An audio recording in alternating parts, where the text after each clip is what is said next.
everybody, welcome back to my channel. If you're new here, I'm Iz, and I like to cook food that makes me feel good. For me, food is an experience. It's my passion. I love to cook, I love to eat. So when I'm cooking something, I want to be excited about it and I want to feel good when I'm eating it. One thing that makes me feel really good in the morning especially is eggs. So today I'm going to show you 3 of my favorite ways to make eggs.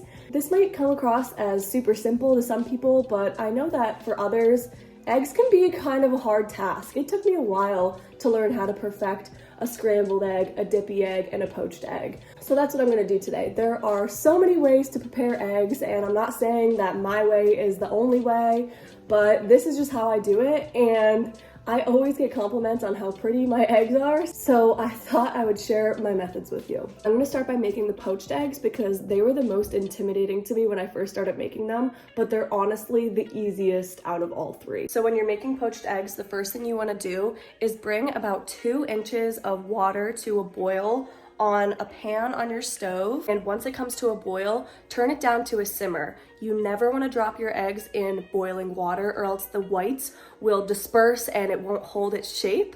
So get your water up to a boil and then turn it down to a simmer before you put the eggs in. Another important step in making a poached egg is cracking your eggs into a little ramekin before you pour it into your boiling water.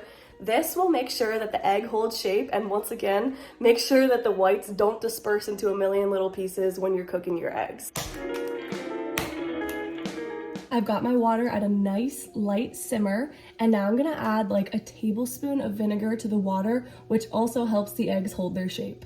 You could use a variety of different vinegars. You can use distilled rice vinegar, apple cider vinegar. Just don't use any red wine vinegar because it will dye your eggs pink. Now I'm gonna go ahead and gently add my eggs to my simmering water. And I'm gonna cover them and let them alone for at least 3 minutes.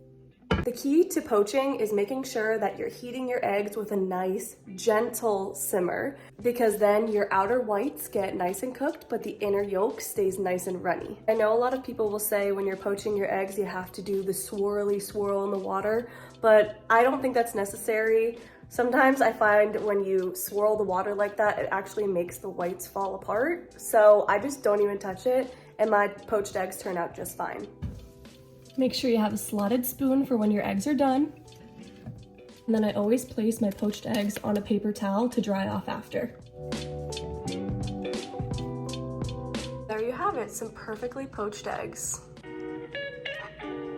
I boiled it for about 4 minutes, so if you want this amount of runniness, boil it for 4 minutes. If you don't like it this runny, boil it for a little bit longer. Next, I'm going to show you how to make a dippy egg, also known as over easy, but where I'm from in Pennsylvania, we call them dippy eggs. The hardest part about making a dippy egg is flipping it because it can be kind of fragile, but with a little bit of practice, it's really not that bad. I've got my pan heating up to like a medium heat. You don't want it to be too hot or else the egg will overcook very quickly. And I'm going to add some oil to my pan.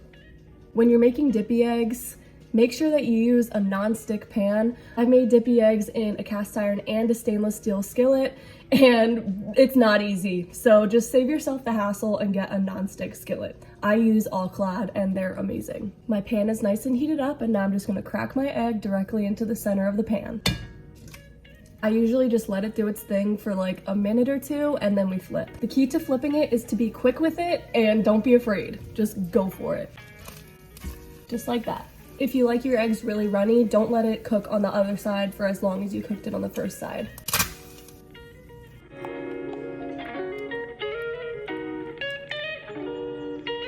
The third and final way that I love to make eggs is just a classic scrambled egg. I like those for when I'm making avocado toast because it's not runny, it doesn't get messy, unless you like it messy.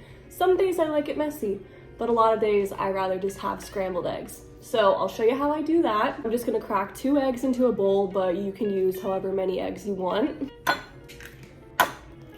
And then usually I'll add some salt and pepper to my eggs at this point, but I'm probably gonna be sharing these eggs with my dog since my fiance's not home. So I'm just gonna leave the salt and pepper out. So now just give them a light whisk.